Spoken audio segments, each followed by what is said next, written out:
হাতে লাল গোলাপ নিয়ে হাঁটু গেড়ে আমার সামনে বসে থাকা মেয়েটা দেখতে পরীর মতো সুন্দর, কিন্তু আমি তার প্রপোজ অ্যাকসেপ্ট করতে পারবো না, কারণ মেয়েটা হলো আদরের দুলালি আর আমি হলাম গরিব ঘরের একজন সন্তান। চলেন গুছিয়ে বলি।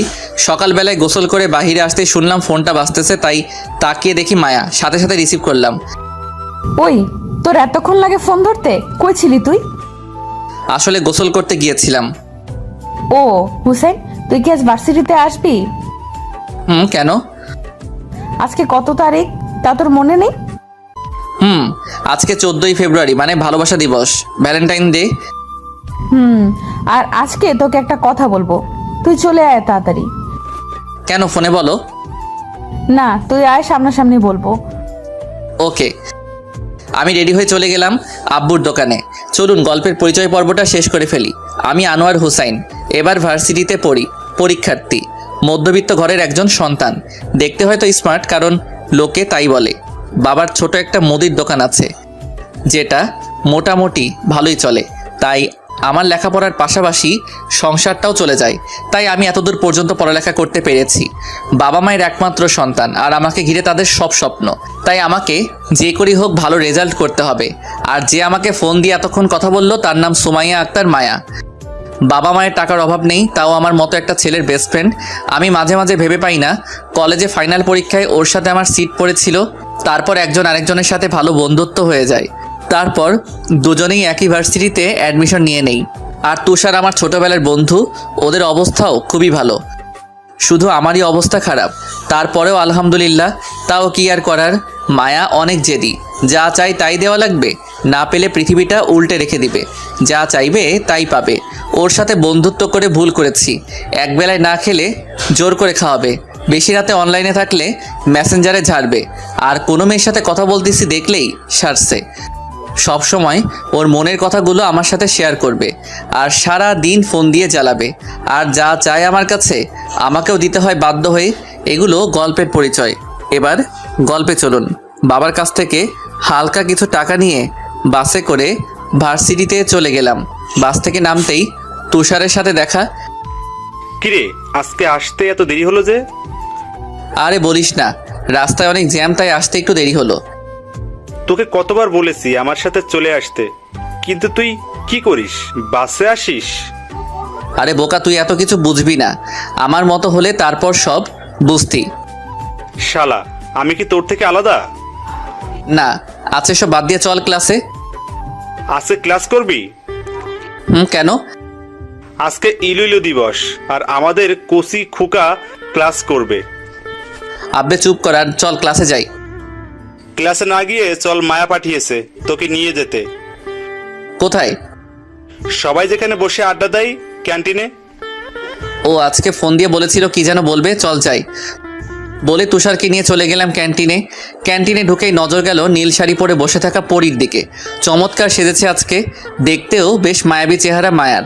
তাই ওর কাছে গিয়ে বললাম, কিরে তুই নাকি কি বলবি বলেছিলি? সোজা হয়ে দাঁড়া আগে, তারপর বলবো। এবার বল। মায়া কোনো কথা না বলে একটু হাঁটু ভেঙে বসে পড়লো। তারপর পিছন থেকে একটা লাল গোলাপ বের করে আমার সামনে ধরে বলল, আই লাভ ইউ হুসাইন। আমি অবাক হয়ে গেলাম ওর কথা শুনে। কি বললো ও আমাকে ভালোবাসে? দেখে তো হয়তো সুন্দর হতে পারি, তবে মায়া এখনো জানে না চেহারা দিয়ে যে জীবন চলে না। কি বলবো কিছুই বুঝতেছি না। সবাই তাকিয়ে আছে আমাদের দিকে। আমি কিছু বলছি না দেখে তুষার হালকা করে টোকা দিল। কিরে, কিছু বলছিস না কেন? মায়া ওঠ, সবাই তাকিয়ে আছে। না, তুই আগে রিপ্লাই দে। ওঠ, তারপর বলতেছি। আগে বল, তারপর উঠবো। তুই উঠে বাহিরে আয়, তারপর তোর উত্তর দিব। বলেই লাজুক চোখে তাকিয়ে ওর সামনে থেকে বাহিরে চলে গেলাম। মায়া আর তুষার আমার পিছন পিছন ভার্সিটির বাগানের একটা বড় গাছের নিচে গিয়ে দাঁড়ালাম। এবার আমার প্রশ্নের জবাব দে। মায়া পিছন থেকে বলে উঠল, মায়া আমাকে কিছু প্রশ্নের উত্তর দিবি? বল। আমার কথা শেষ হওয়ার আগ পর্যন্ত কোনো প্রশ্ন করবি না, ওকে? আচ্ছা বল। আচ্ছা, প্রতিদিন তুই কত টাকা খরচ করিস বলতো? তুই এই কথা কেন জিজ্ঞেস করছিস? তোকে না বললাম যে কোনো প্রশ্ন না করতে? আচ্ছা, এবার বল তোর প্রতিদিনের খরচ কত? এই তো 30-40 হাজার টাকা মাত্র। আর দেখ আমার পকেটে মাত্র 577 টাকা। আচ্ছা তুই চলাচল করিস কি দিয়ে? বম। আর আমি চলাচল করি পাবলিক বাস দিয়ে। তো তুই এসব আমাকে বলছিস কেন? তোকে বলছি কারণ তোর সাথে আমার ভালোবাসার সম্পর্ক হয় না, কারণ আকাশ আর জমিন কখনোই এক হয় না। আমি তোর ফ্রেন্ড হওয়ারও যোগ্য না, তবে ভাগ্যক্রমে হয়ে গেছি। কিন্তু এখন তুই যে সম্পর্কের কথাটা বলছিস না, সেটা কখনো হওয়া সম্ভব না। আমি তোর কথা বুঝতেছি না। না বোঝার কি আছে, দেখ আমি সাধারণ আর তুই অসাধারণ, তাই তোর আর আমার মাঝে বন্ধুত্ব থাকাটাই বেশি হয়ে যায়। আর তুই এখন ভালোবাসিস বলছিস? দেখ না, তুই এমনটা করতে পারিস না আমার সাথে। আমি তোর সাথে কিছুই করতেছি না, সব ভাগ্যের খেল। আর ভাগ্য হয়তো চাই না আমি কাউকে নিয়ে স্বপ্ন দেখি, কারণ আমি মধ্যবিত্ত। দেখ তুই কি তা নিয়ে আমার কোনো সমস্যা নেই, আমি শুধু তোকে চাই। দেখ পাগলামি করিস না, যা বাসায় যা, গিয়ে ঠান্ডা হয়ে নে, তারপর আস্তে আস্তে সব ঠিক হয়ে যাবে। তুষার এতক্ষণ দাঁড়িয়ে শুধু আমাদের কথা শুনতেছে আর নির্বাকের মতো আমার দিকে তাকিয়ে আছে। না, কিছুই ঠিক হবে না, তুই ছাড়া কিছুই ঠিক হবে না আমার। তুষার, ওরে একটু বোঝা তো প্লিজ। তুষার এবার হিলকিল করে হাসতে লাগলো। আমি আর মায়া কিছুটা অবাক হয়ে ওর দিকে তাকালাম। মায়া, তুই সত্যই একটা বোকা। হুসাইন হয়তো তুই ঠিকই বলেছিস, তবে মায়া তার বোকামের কারণেই আজ এমন পরিস্থিতি হয়েছে। কি বলতে চাইছিস তুই? আমি অনেক কিছুই বলে দিতাম যদি হুসাইন এখানে না থাকতো। মানে কিছুই না, এখন চল বাসায়। মায়া, তুমিও বাসায় যাও, পরে দেখা হবে। বলে আমাকে নিয়ে চলে আসতে লাগলাম। তুষার এতক্ষণ কি বলল তা মায়া ভাবতে লাগলো, আর আমাদের যাওয়ার দিকে তাকিয়ে রইলো। চলে আসলাম গেটের বাইরে, এসে তুষারকে জিজ্ঞেস করলাম, আমি না থাকলে তুই মায়াকে কি বলতি? আরে, মায়া হলো অবুঝ একটা মেয়ে, ওকে সারাদিন বোঝালেও কাজ হবে না, তাই কথা কাটিয়ে তোকে ওইখান থেকে নিয়ে আসলাম। শালা তুই মানুষ হবি না, থ্যাঙ্কস। ওয়েলকাম। তবে তুষার, ওরে বিকেলে একটু বুঝিয়ে দিস যেন ও আর এরকম কথা না বলে, তাহলে হয়তো বন্ধুত্ব রাখাটাই অসম্ভব হয়ে যাবে। তুষার কি যেন ভাবতে লাগলো। কিছুক্ষণ পরে ওকে বলল, দেখ আবার কোনো প্যাচ করিস না, তোরে দিয়ে বিশ্বাস নাই হারামি। এই চিনলি আমাকে? যা, বিশ্বাস করতে হইব না। যখন মায়ের সাথে কথা বলবো তখন তোকে আমি কল দিব, তুই শুধু কানে লাগিয়ে রাখবি, আর আমার কানে ব্লুটুথ থাকবে। ওরে হারামি, ঠিক আছে। তারপর তুষার বাসায় নামিয়ে দিয়ে চলে গেল। আমি গোসল করে খাওয়া দাওয়া করে দুপুরে পরে হালকা একটু ঘুমিয়ে নিলাম। বিকেলে ঘুম থেকে উঠে তুষারকে কল দিলাম। তুষার মায়ের সাথে দেখা করার জন্য যাচ্ছে, পাশের একটা রেস্টুরেন্টে মায়াকে ফোন দিয়ে আসতে বলেছে। আমিও ফোন রেখে বসেছিলাম কখন তুষার কল দিবে। আধা ঘন্টা পরে তুষারের কল আসলো, তাই সাথে সাথে রিসিভ করলাম। হুসাইন, মায়া আসতেছে, তুই শুধু চুপ থাকবি, ওকে? ওকে। হাই। আয় বস। তা এখানে ডাকলি কেন? তুই হুসাইনের ব্যাপারে কি সিরিয়াস? কি আছে ওর মাঝে যে তুই ওর পেছনে লেগে আছিস? কি আছে জানি না, তবে ওকে ছাড়া আমি শূন্য, এতটুকু জানি। দেখ, ও চাই তুই এই ব্যাপারটা নিয়ে বাড়াবাড়ি করিস না, তাহলে হয়তো ওর সাথে বন্ধুত্বটাও হারাবি। ও বলছে এই কথা? শুন, তুই ওর পরিবেশে কখনো থাকতে পারবি না, তুই ভালো হয় ওর জীবন থেকে সরে দাঁড়া। এই তুষার, তুই তো একটু বোঝ আমাকে, ওকে একটু বোঝা না প্লিজ, তোর পায়ে পড়ি। নিজেকে এখন ফাটা বাঁশের সিপাই পড়ে থাকার মতো লাগতেছে। Please please please. তুষার, তুই ওকে আর একটু বোঝা, না হলে ও আবার এসব ভূত চেপে থাকবে। মায়া, তুই এত পাগলামি করিস কেন? দেখ, ও হলো বস্তির ছেলে, ওর সাথে তোর মতো এত বড় ঘরের মেয়েকে মানায় না। তুই এসব বলছিস কেন? বলতেছি কারণ ও ছোট লোক, ওর সাথে তোর যায় না, তাই তুই ওকে ছেড়ে দে। দেখ, রাগ উঠতেছে আমার, ওকে নিয়ে আর যদি এমন কথা শুনি তাহলে তোকে লাথি মারবো বলে দিলাম। ওকে, তুই যেটা ভালো বুঝিস কর, পরে আমাকে বলবি না। ওকে, তুই থাক, আমি গেলাম। তার তুষার মায়াকে আঙ্গুল দিয়ে দেখালো, বোঝালো চুপ হয়ে থাকতে। মায়াও কিছু বুঝতে না পেরে চুপ হয়ে বসে রইল। তারপর তুষার আমাকে বলতে লাগলো, হুসাইন, সবই তো শুনলি, আচ্ছা তুই ভেবে দেখ কি করবি। ওকে, রাখি তাহলে। আর ওইদিকে তুষার কান থেকে ব্লুটুথ খুলে টেবিলে রাখলো। তারপর মায়াকে বলল, এবার বুঝলি কেন এতক্ষণ হুসাইনকে পচাইতেছিলাম? ও কি এতক্ষণ সব শুনেছে? তোদের কি হয়েছে বলবি একটু? কিছুই হয় নাই, তবে তোকে যা বলতেছি তা একটু শুন। বল, কি বলবি? আসলে আমিও চাই তুই হুসাইনেরই হ, কিন্তু হুসাইন সবকিছু ভালোভাবে চিন্তা বিবেচনা করে কথা বলে, তাই আমি ওকে বুঝতে পারি না। তবে এখানে তোরও একটা ভুল আছে। আমার আবার কি ভুল? তুই হুসাইনকে প্রপোজ করতে গেলি কেন? ওকে আগে নিজে জালে ফাঁসিয়ে তারপর না হয় প্রপোজ করতি, বলদি কোথাকার। ঠিক বলেছিস। আচ্ছা, আগে এটা বল, আঙ্কেল আন্টি জানে যে তুই হুসাইনকে ভালোবাসিস? আমি বলে দিয়েছি আব্বুর মুখে। কি বলেছে আঙ্কেল আন্টি? ওনারা বলেছে আমি যাকেই পছন্দ করি ওনারা তাকেই মেনে নিবে, আর হুসেনকে তো ওনারা আরো আগেই মেনে নেবে। ওকে, তাহলে তুই এর পিছনে লেগে থাক, আমি বাকিটা দেখতেছি। ওকে প্লিজ, ওকে একটু বুঝিয়ে বল যেন রাজি হয়ে যায়, প্লিজ তুষার প্লিজ। আরে বোকা, বললাম না আমি দেখতেছি। ওকে জালে ফেলে হলেও তোর করে দিব, কথা দিলাম। থ্যাঙ্কস। ওয়েলকাম। জানিস ও এমন আচরণ করবে আমি তা ভাবতেও পারিনি। বলে মায়া কাঁদো কাঁদো মুখ করে ফেললো। মায়া প্লিজ কাঁদিস না, এটা পাবলিক প্লেস, তুই কানাটা থামা। ওকে। শোন, আমি তোকে কথা দিলাম, হুসাইন তোর হবেই। এখন আমি উঠি, কালকে দেখা হবে। আচ্ছা। বলেই দুজনে বেরিয়ে চলে আসলো। পরের দিন সকালে রেডি হয়ে আবার বাসে করে চলে গেলাম কলেজে। কলেজে এসে তুষারের সাথে দেখা। কিরে মামা, আজকে এত লেট করে আসলি? আজকে একটু কাজ ছিল বাসায়, তাই। তা কি ভাবলি আজকে সারা রাত? দেখ, আমি যতই ভাবি না কেন আমি ওকে জেনে বুঝে জাহান্নামে আনতে পারি না। আচ্ছা, তুই আমাকে একটু বলবি যে ওকে মেনে নিতে সমস্যা কোথায়? সমস্যাটা অনেক জায়গায়। দেখ, ও আমার ফ্যামিলিতে এসে নিজেকে মানিয়ে নিতে পারবে না, ওর জীবনটা তেজপাতা হয়ে যাবে, তাকে তুই বুঝিস?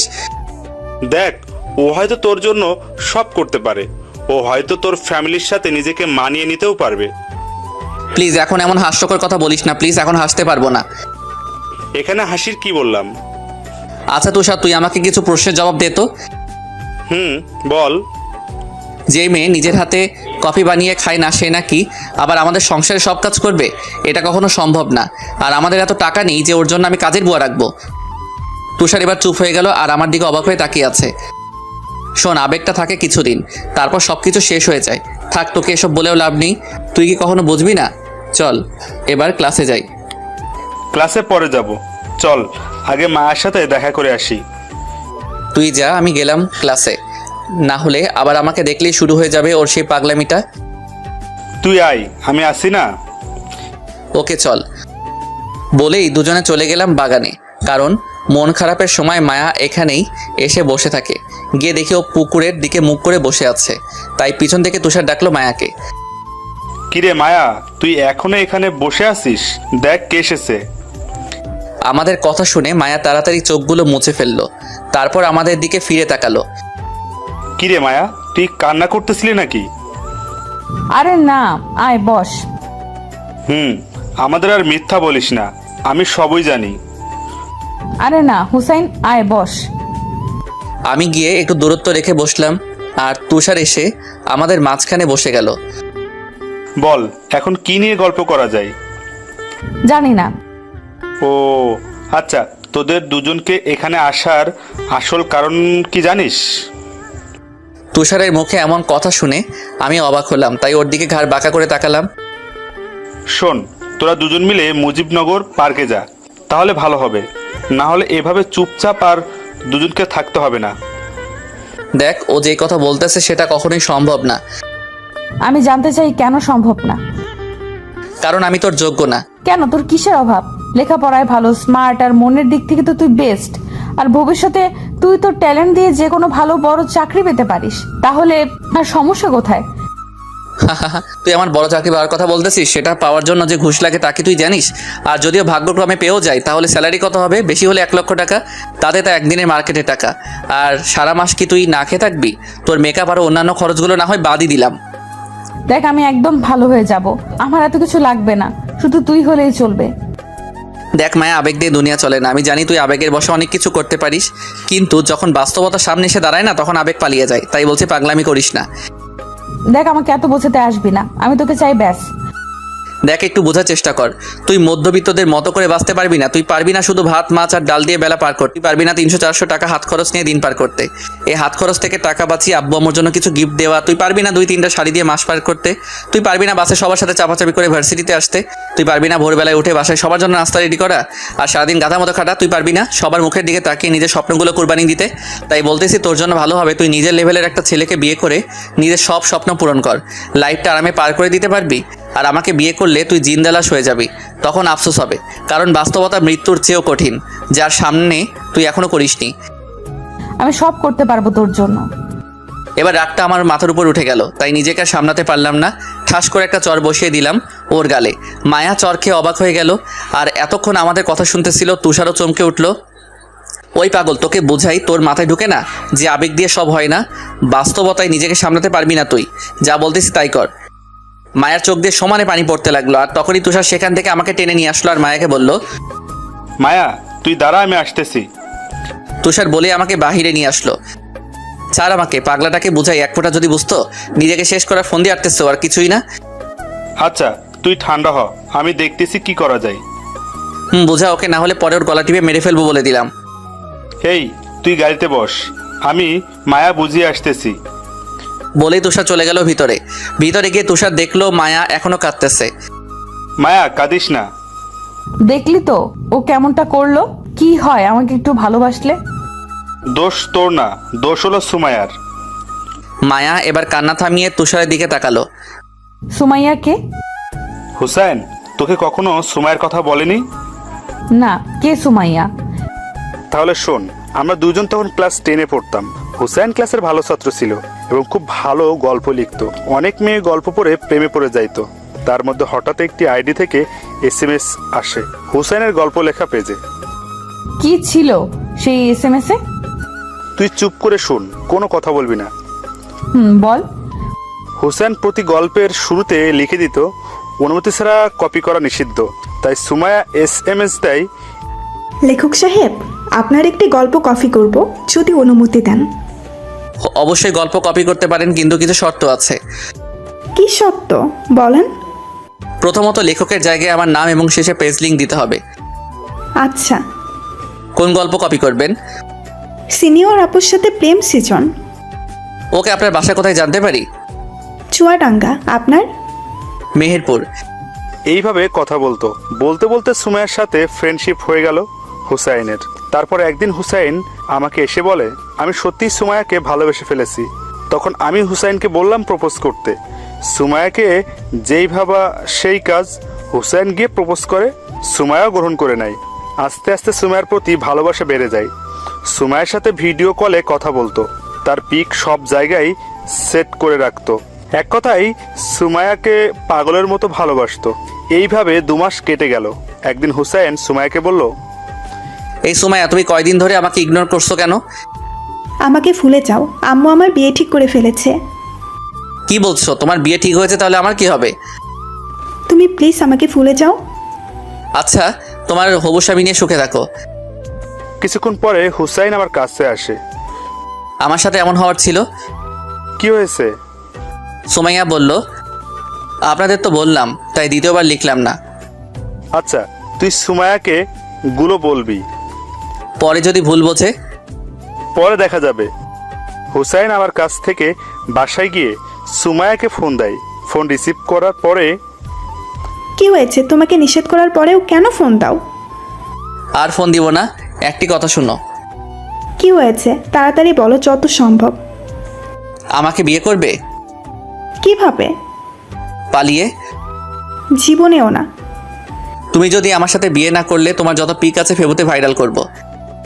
এই মানুষকে আমি ভালোবেসেছিলাম আর তোমাকে বিশ্বাস করে সব করেছি, পিক দিয়েছি, আর তুমি আমার সাথে বিশ্বাসঘাতকতা করলে। আমি তোমাকে ছাড়া বাঁচতে পারবো না, প্লিজ এমন করো না। তুমি আমাকে আর ফোন দিবে না। যদি আমাকে সত্যিকারের ভালোবেসে থাকো, আর ফোন দিবে না। তুমি সুখী হও সেই দোয়া করি। সেই রাতে হুসাইন আমাদের আড্ডাখানায় এসে বলে, তোর বুদ্ধিতে কাজ হলো না। কি বলেছে? আমি যদি তাকে ভালোবেসে থাকি তাহলে তাকে যেন ফোন না দেই। আচ্ছা, একটি আইডিয়া আছে। থাক তোর আইডিয়া, আমি বাসায় যাচ্ছি। হুসাইন বাসায় যখন যাচ্ছিল আমার কেমন সন্দেহ হলো। তাই আমিও ওর পিছু নিলাম।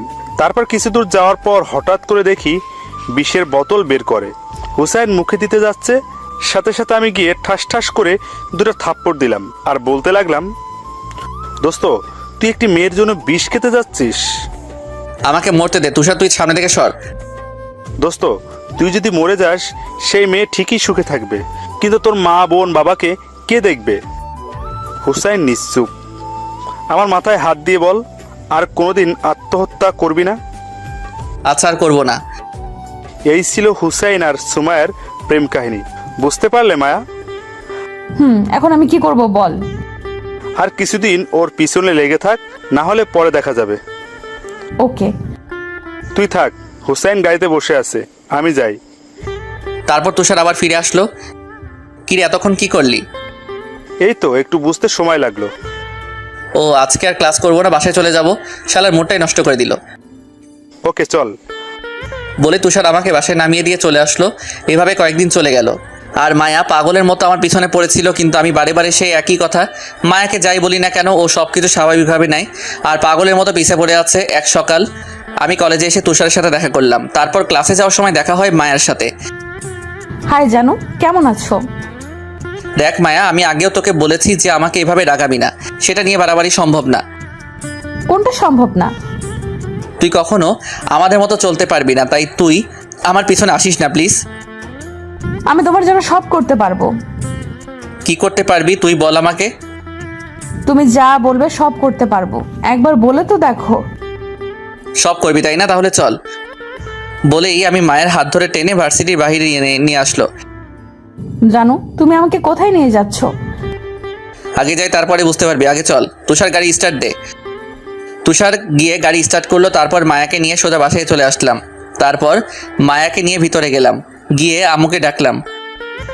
কি রে, এভাবে ডাকছিস কেন? কি করতেছো তুমি? রান্না করতেছি। তুমি গিয়ে রুমে রেস্ট করো, এখন মায়া রান্না করবে। ওই তোর মাথা ঠিক আছে? ও কেন রান্না করতে যাবে? ও কি রান্না করতে জানে নাকি? ও নাকি আমার জন্য সব করতে পারবে। তা কিছুদিন আমাদের সংসারের কাজ করুক, তাহলেই ওর সব আবেগ জানালা দিয়ে পালাবে। চুপ থাক তুই। মা তুমি যাও, গিয়ে রেস্ট করো, আর না খেয়ে যাবে না কিন্তু। আর ওই তুষার, তুই দাঁড়িয়ে কি দেখছিস? মায়াকে নিয়ে যা রুমে। আম্মু তুমি একটু চুপ থাকবে আর সরো তুমি। নাও, আজকে দুপুরে সব কাজ তুমি করবে। আর আম্মু তুমি ভুলেও হেল্প করতে আসবে না বলে দিলাম। ওই তুই কি করছিস এসব? ভূত নামাইতেছি। কিসের ভূত? প্রেমের ভূত। তুমি এত সব বুঝবে না, তুমি রুমে যাও। আবার মায়ের এখানে চলে আসলাম। কি হলো, রান্না করো। মায়া আমার দিকে ফেলফেল করে তাকিয়ে আছে। কি হলো, রান্না করো। সব না করতে পারবি? তাহলে কর আজ থেকে আমাদের সংসারের সব কাজ। মায়া আবার কান্না শুরু করলো, তাই আমি তুষারকে নিয়ে টিভি দেখতে বসে গেলাম। আর দুজনে হাসতে লাগলাম। কিছুক্ষণ পর মায়া আসলো। খাবার রেডি, চলো খাবে। আমি কিছুটা অবাক হলাম, তাও ওকে বুঝতে না দিয়ে বললাম, খাবার রেডি করো, আমরা আসতেছি। ওকে জানু। রাগী মুখ নিয়ে রুমে গেলাম।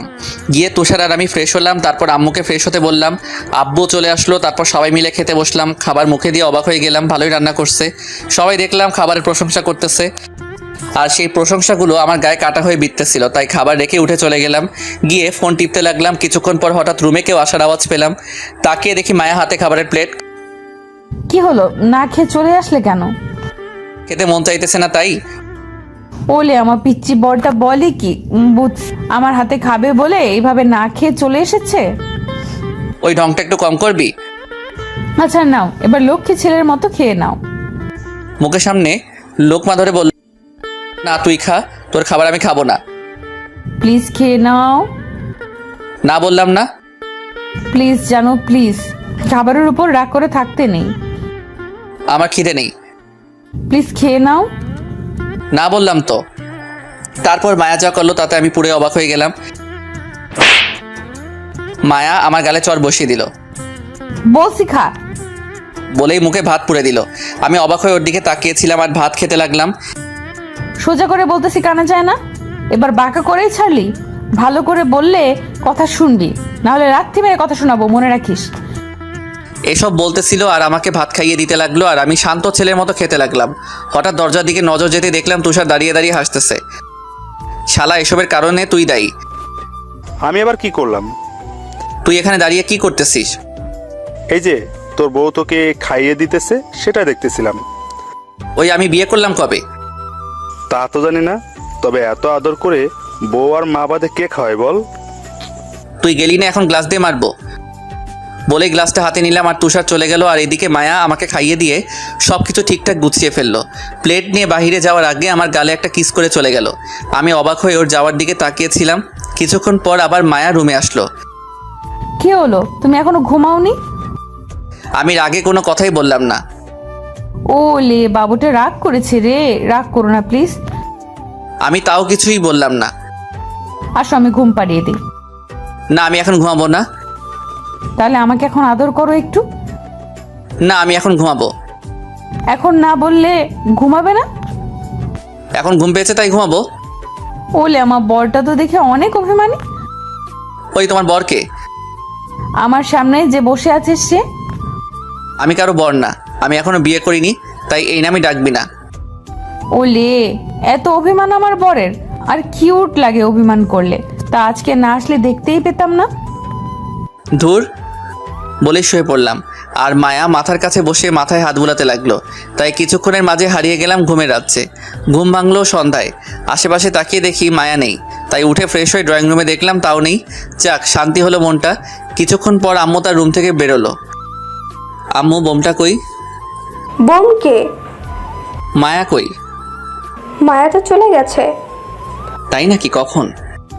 অনেকক্ষণই তো হলো। যাক, বুঝছে তাহলে আপদ বিদায় হয়েছে।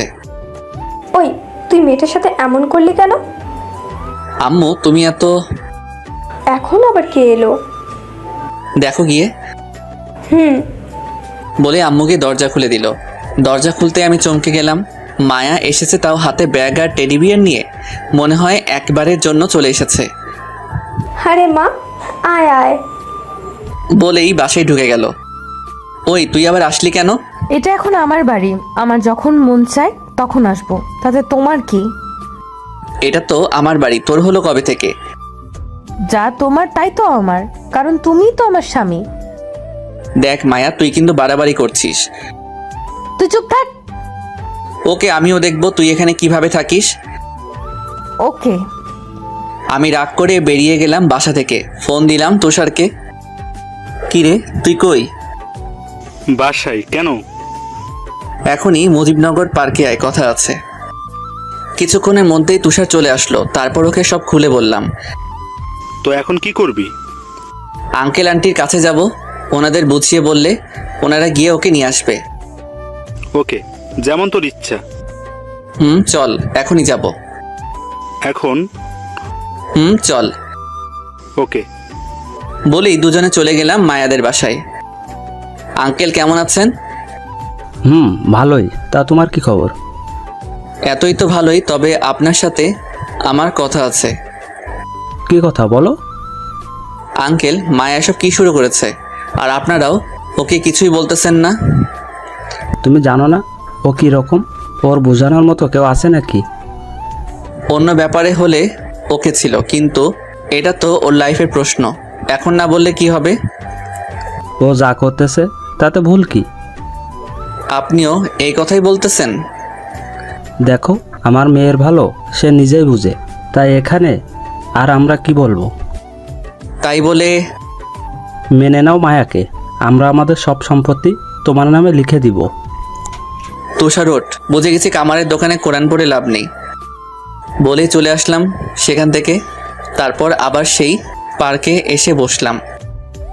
আচ্ছা রে, তুই কি বলতো? মেনে নে মায়াকে। আরে তুই একই কথা বলতেছিস? কি সমস্যা বল আমাকে। আরে আবেগ পরে এসব করতেছে, কিছুদিন পর শেষ হয়ে গেলে তখন সব সমস্যা শুরু হবে। এসব কিছুই হবে না, ও তোকে মন থেকে ভালোবাসে। না, এটা ওর আবেগই। তুই দেখতে থাক, আরো কিছুদিন পার হলেই দেখবি ওর সব কিছু শেষ হয়ে গেছে। ওকে দেখ তুই, তবে আমি শিওর ও তোর জন্য সব করবে আর তোকে পেয়েই ছাড়বে। তোরও মাথা নষ্ট হয়ে গেছে, এখন চল বাসায়। বলেই তুষার আমাকে বাসায় নামিয়ে দিয়ে সে চলে গেল। আসতে এত লেট হলো যে? এমনি। আর তুই এখনো এই বাড়িতে কি করছিস? এমনি। আমার উত্তর আমাকে রিপ্লে করছিস? ভালো। এখন তাড়াতাড়ি এসে ফ্রেশ হয়ে নাও। খাবে? না, আমার খিদে নেই। খেতে আয় বলছি। আসতেছি। আর দেখি মায়া হাসতেছে। কিছু না বলে চলে গেলাম ভেতরে। আমি বুঝি না ওর পাগলামিতে সবাই এভাবে সাই দিতেছে কেন। ওরা পাগল না, আমি পাগল, এটাই বুঝতেছি না। এসব ভাবতে ভাবতে ফ্রেশ হয়ে আসলাম। মায়া রুমে আসলো, এসে আমার পাশে বসে পড়লো। কি সাহেব, আজকে এত কিউট লাগতেছে কেন আপনাকে? পাম দিস না প্লিজ।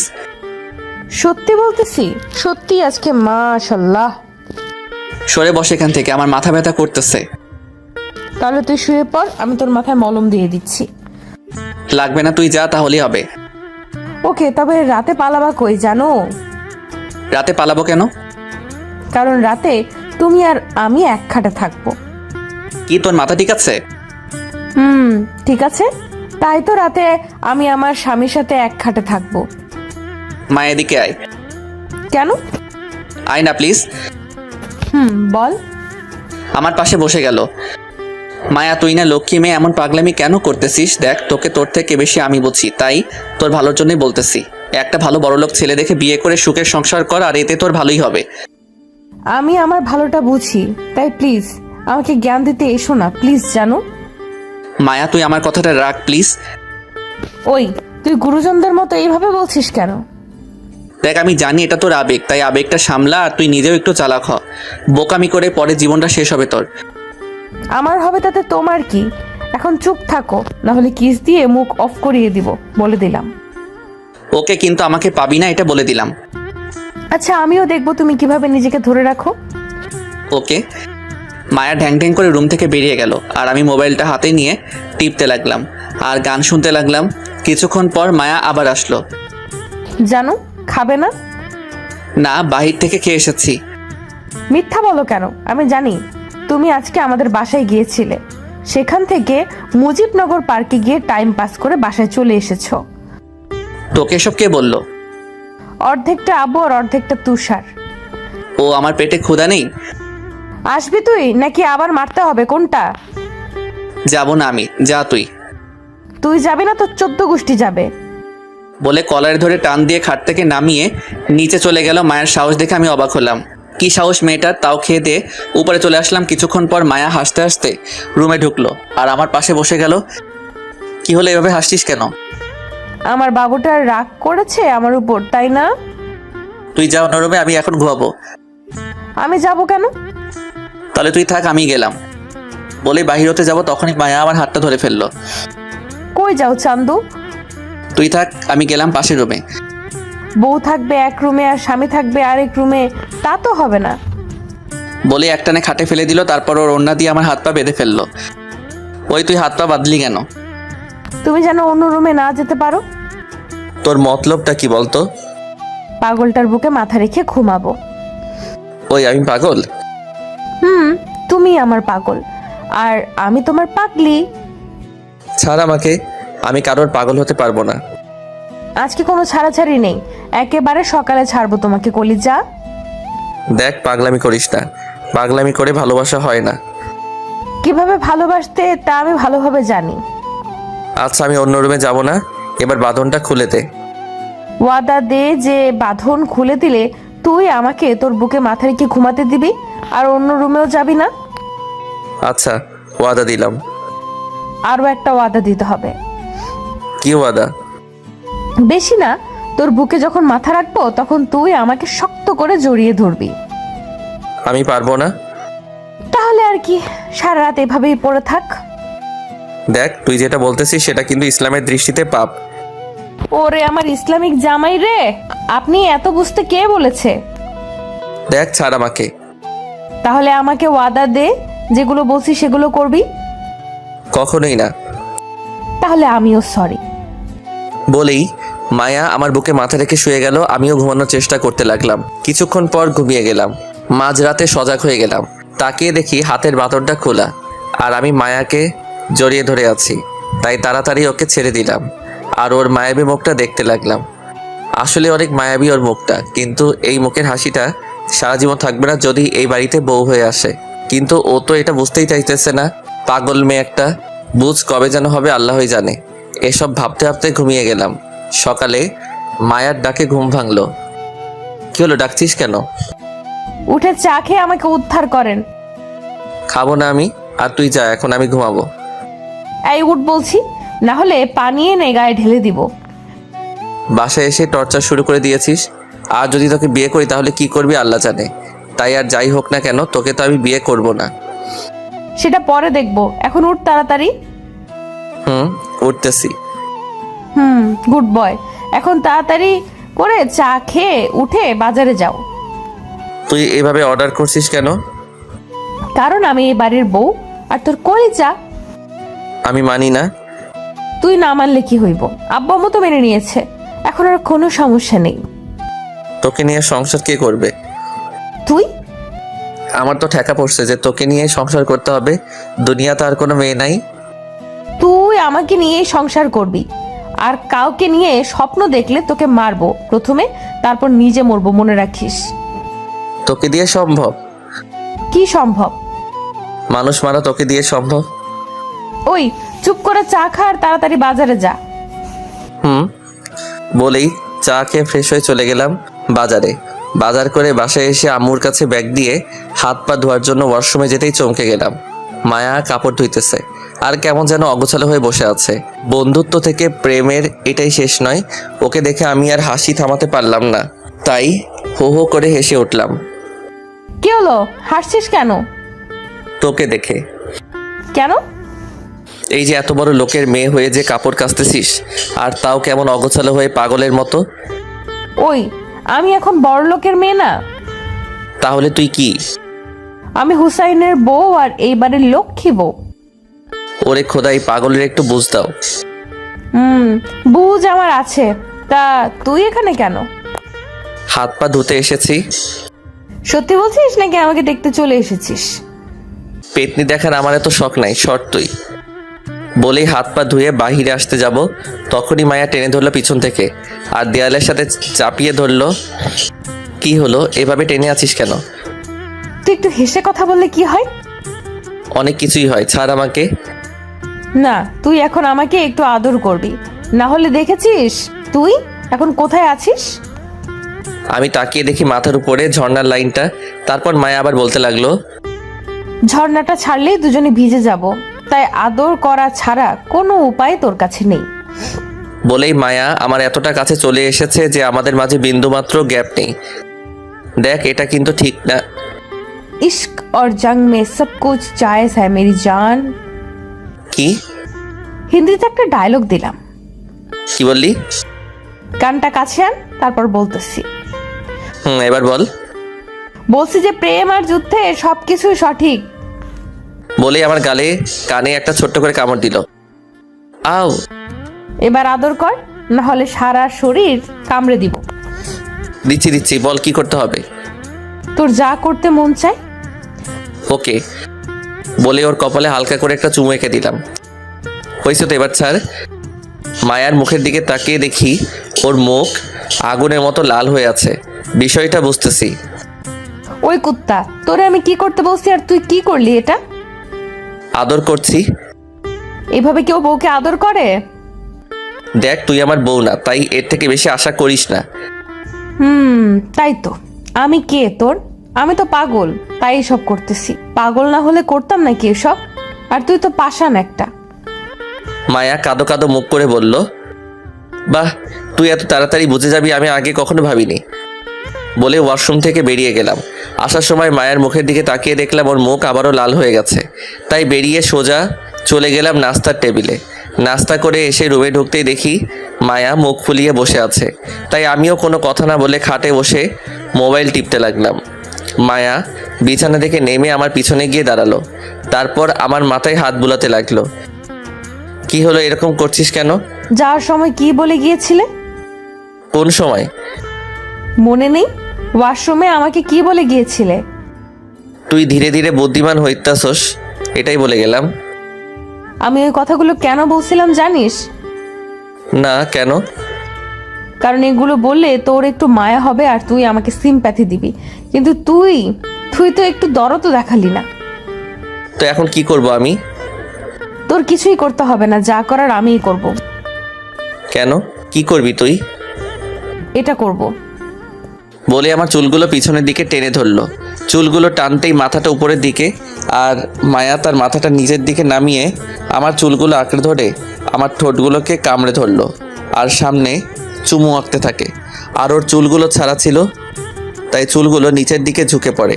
আমার মুখটা চারদিক থেকে ঘিরে রাখলো, আর এতে মায়াও তার কাজও চালিয়ে গেল। এভাবে কতক্ষণ ছিলাম তা বলতে পারবো না।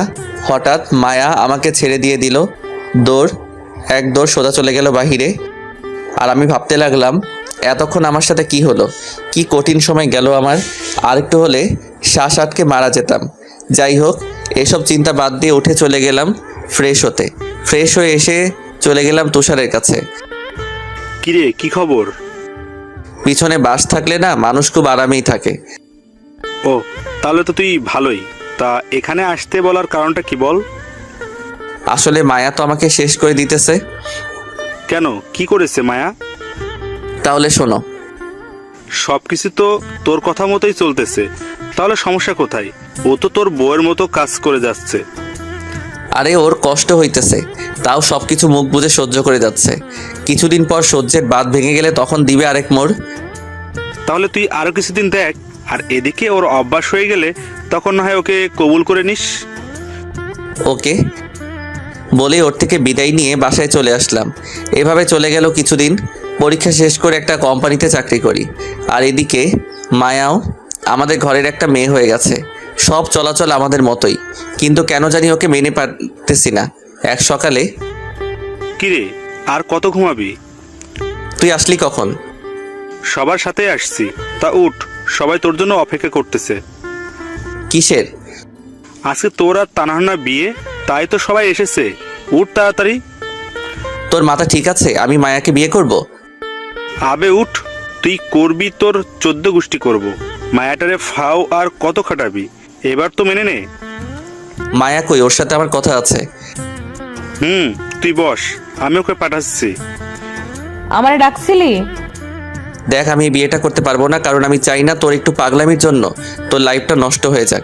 আমাকে বিয়ে করলে তোকে সারাদিন কাজ করতে হবে, আর যদি তুই এসব পাগলামি বাদ দিয়ে ভালো কোনো ছেলেকে বিয়ে করিস, তাহলে সেখানে তোর কথাই সব চলবে। দেখ, পাগলামি না করে এবার একটু বুঝতে শিখ, না হলে সারা জীবন তোকে পস্তাতে হবে। তাই বলতেছি, যা গিয়ে বিয়েটা আটকে দিয়ে নিজের মতো করে বাঁচ। আর এই কয়েকদিনে তুই বুঝতে পেরেছিস যে মধ্যবিত্ত লাইফটা কত কষ্ট। দেখ, আমি কিসে খুশি তা কি তুই আমার থেকে বেশি বুঝিস? মায়ার চোখগুলো ছলছল করতেছে। দেখ, পাগলামি করিস না। তুই কি খুশি আমি যদি বিয়েটা ভেঙে দেই? হুম। ঠিক আছে। মায়া বলেই চলে গেল। কিছুক্ষণ পর তুষার রুমে আসলো। কিরে, তুই কি বললি মায়াকে যে ও বাইরে গিয়ে বিয়ে করবে না বলতেছে? আরে ওরে কিছুক্ষণ বুঝি বললাম, ও হয়তো বুঝতে পেরেছে। তোর কথাই ঘাবলা আছে রে। কোনো ঘাবলা নেই, সবই তোর মনের ভুল। আচ্ছা, তুই থাক, আমি গেলাম। বলেই তুষার চলে গেল। তারপর সারাদিন এইভাবেই কেটে গেল। মায়াও ও নিজের বাসায় চলে গেছে। বিকেলে তুষার কল দিয়ে দেখা করতে বলল। কিরে, ডাকলি কেন? তোর সাথে কথা আছে, চল ওই রুমটায় গিয়ে বসি। চল। বলে ওর সাথে একটা রুমে ঢুকলাম। রুমে ঢুকতেই ও দরজাটা লাগিয়ে দিল, আর তখনই কয়েকজন লোক মিলে আমাকে উড়াধরা মারতে লাগলো। আমি বুঝতেছিলাম না ওরা কারা বা কেনই মারতেছে আমাকে। মেরে আমাকে একদম শুয়ে দিয়েছে। শালা, ভালোভাবে এতদিন বলছি, কথা কানে নেস নাই, এখন কেমন লাগে বল? তুষার, তুই এভাবে আমাকে মারতে পারলি? কালকে মায়েদের বাসায় যদি বিয়ের প্রস্তাব না পাঠাবি, না হলে একেবারে জানে মেরে ফেলবো। যদি নিজের ভালো চাস তাহলে এখনই ফোন করে মায়াকে বিয়ের কথা বল। মেয়েটা না খেয়ে সারাদিন কাঁদতেছে, তাই এখন যেই মারগুলো দিলাম সেগুলো তার প্রতিশোধ। এবার ফোন বের কর আর ফোন দে মায়াকে। দিতেছি। বলেই পকেট থেকে ফোন বের করে ফোন দিলাম মায়াকে। কি হলো, আবার ফোন দিলি কেন? বিয়ে করবি আমাকে? কি? বিয়ে করবি আমাকে? কিন্তু তুই তো সকালে না করে দিলি আমাকে। ওইসব কথা বাদ, এখন বল বিয়ে করবি কিনা। তুই যখন বলবি তখনই হবে বিয়ে। বল, কখন বিয়ে করবি আমাকে? পরশু। সারাদিন খেয়েছিস কিছু? তুই খেয়েছিস? এখন কয়েকটা খা, না হলে আমাকে আরো খেতে হবে। কি খেতে হবে তোকে আরো? তুই জেনে কি করবি? তুই খাওয়া দাওয়া করে বিয়ের জন্য রেডি হ। আচ্ছা। বলেই ফোনটা কেটে দিল। নে, হয়েছে এবার? তবে আরও একটা কথা। কি কথা? বিয়ের ঠিক 3 মাসের মাথায় যদি সুখবর না আসে আমার কানে, তাহলে আবার তোকে এমন আপ্যায়ন করা হবে, বুঝলি? মানে মায়াকে স্ত্রীর মর্যাদা দিতে হবে, বুঝছিস? তাহলে এবার চল ডাক্তারের কাছে, মারগুলো হজম করাতে হবে। তারপর কয়েকজন ধরে নিয়ে ডাক্তারের হালকা চিকিৎসা করিয়ে বাসায় দিয়ে আসলো। দেখতে দেখতে বিয়েটা হয়ে গেল। সবাই অনেক খুশি, শুধু আমি বাদে। না জানি ভবিষ্যৎ কি হয় আমার জীবনে। চিন্তা শুধু একটাই, মায়া আবার বিরক্ত না হয়ে যায় এই মধ্যবিত্ত লাইফটাতে। কি যেন হয় আমার জীবন, উপরালাই জানে। আসলে মায়াকে আমিও ভালোবাসি, তবে হারানোর ভয়ে কোনো কিছু স্বাভাবিকভাবে ভাবতে পারি না। মধ্যরাত্রে এসব ভাবতেছিলাম ছাদে দাঁড়িয়ে, তখনই পিছন থেকে আব্বু ডাক দিল। কি হলো? এত রাতে বাইরে কি করো? ওমা ঘরে একা একা, যাও ঘরে যাও। বলেই নিচে চলে আসলাম। রুমে ঢুকে দরজা লাগিয়ে দিলাম। পিছনে ফিরতেই মায়া আমাকে নিজের সব শক্তি দিয়ে জড়িয়ে ধরলো। ভালোবাসি হুসাইন, তোকে নিজের থেকেও বেশি ভালোবাসি। আমিও বাসি, তবে কোনোদিন ছেড়ে যাবি না তো? ছেড়ে যাব, তবে জীবন থাকতে না, মরার পর যাব। তারপর মায়াকে কোলে করে বিছানায় নামিয়ে দিলাম আর ওর দিকে তাকিয়ে রইলাম। কি হলো, এভাবে তাকিয়ে আছিস কেন? এমনি। আদর করবি না আমাকে? তাহলে তাকিয়ে না থেকে এখানে আয়। বলেই মায়া আমাকে একটানে শুইয়ে দিল। তারপর যা হলো আমি বলতে পারবো না, কারণ আমি এখনো সিঙ্গেল। তাই কিভাবে আদর করতে হয় আমি জানি না। যারা বিয়ে করেছেন বুঝে নিয়েন। তাদের সাথে 1 ঘন্টা পরে মায়া আমার উপরে শুয়ে আছে, আর আমি মায়ার মাথায় হাত বুলিয়ে দিতেছি। একটা কথা বলবো হুসাইন? বলো। তুই তো বিয়ে করবি না বলে সকালে না করে দিয়েছিলি, তা বিকেলে আবার রাজি হলি, কারণটা কি বলতো? ওই কথাটাই আর বলিস না। ওই বিকেলে তুষার আমাকে ফোন দিয়ে ডাকে। তারপর সব বললাম মায়াকে। কি? ও আমার জামাইরে মারছে, রাখ, ওর এখনই খবর নিতেছি। বলেই মায়া তুষারকে ফোন দিল। ওই, তুই হুসেনরে মারলি কেন? সোজা কথায় কাজ হয়েছিল না, তাই আঙুলটা একটু বাঁকা করছিলাম আর কি। আর তোকে না ওয়াদা দিছিলাম যে কোনোভাবেই হোক না কেন হুসাইনকে তোর করে দিব। যা করার করছো, এখন থেকে আর কোনো কিছুই করবি না। এখন থেকে ও শুধু আমার, যা করার আমিই করবো, ওকে, বুঝছত? Good night and happy married life. বলেই ফোনটা কেটে দিল। Good night. তারপর আমাকে জড়িয়ে ধরে ঘুমিয়ে গেল মায়া। আমিও আস্তে আস্তে হারিয়ে গেলাম ঘুমের রাজ্যে।